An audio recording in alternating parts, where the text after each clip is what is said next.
Hi guys, for today's video, magluluto po ako ng ayan, isda.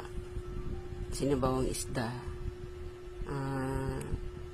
Kahapon ko pa po kasi ito nabili, kaya pinirito ko na lang. Kasi baka hindi na sariwa, hindi na siya masarap pag sinabawan.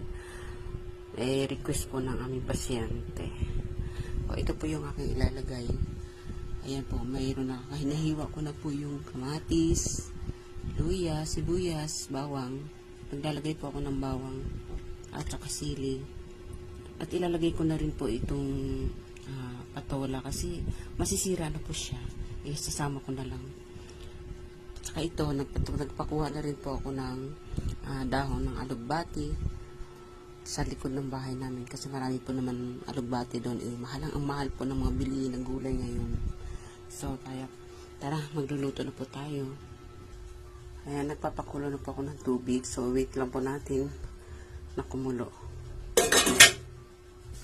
Ayan po, kumulo na po siya. So, ilalagay na po natin yung mga ingredients. Ito po, alahin ko muna yung luya. Luya. Ayan, lahat na yan. Lahatin na natin.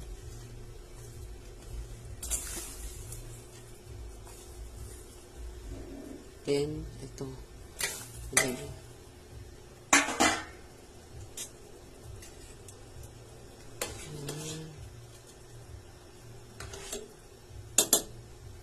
Maglagay lang po tayo ng kunting asin.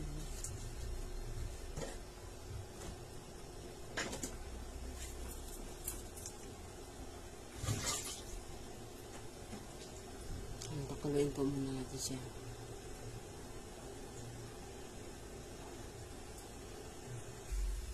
Ayan, kumulo na po ulit siya. Kumulo na po siya. Ayan.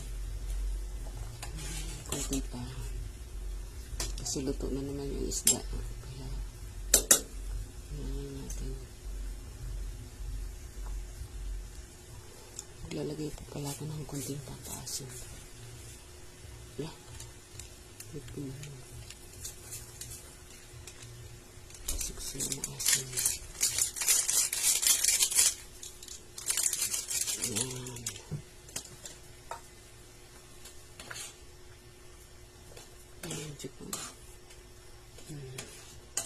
Medyo lanta na siya. Ito na.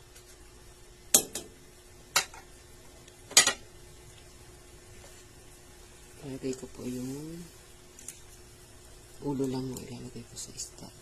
Kasi yung mga iba kong anak ayaw kumain ng tawag nito.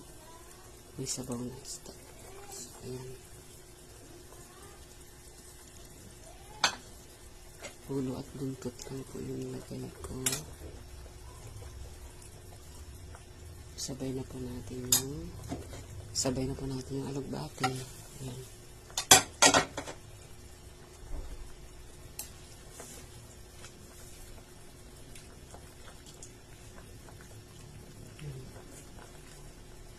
Ayan, sinabawang isda. Para sa aming pasyente. May sakit po kasi ng asawa ko ngayon. Gusto sabaw. Inuubo.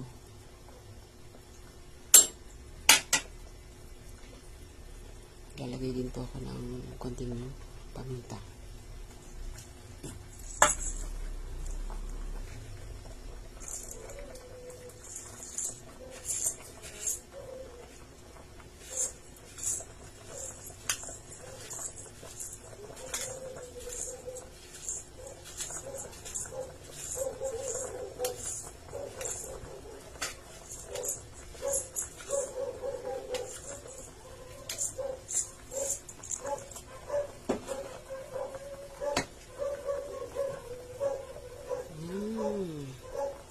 Ito na.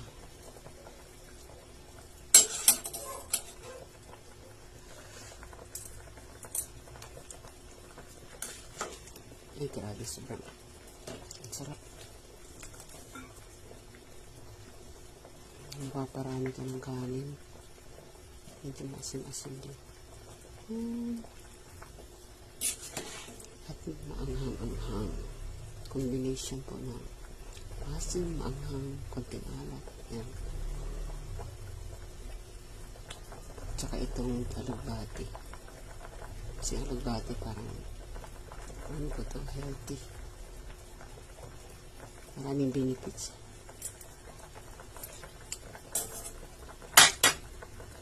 Ito, hindi na po ako naglagay ng pampalasa. Kung ano-ano. Natural lang. Or ano ba yun? Ayan lang po siya.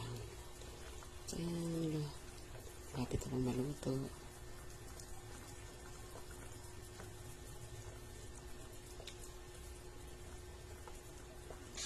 Ito na po yung aming finished product.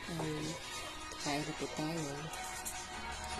Thank you for watching. God bless us all.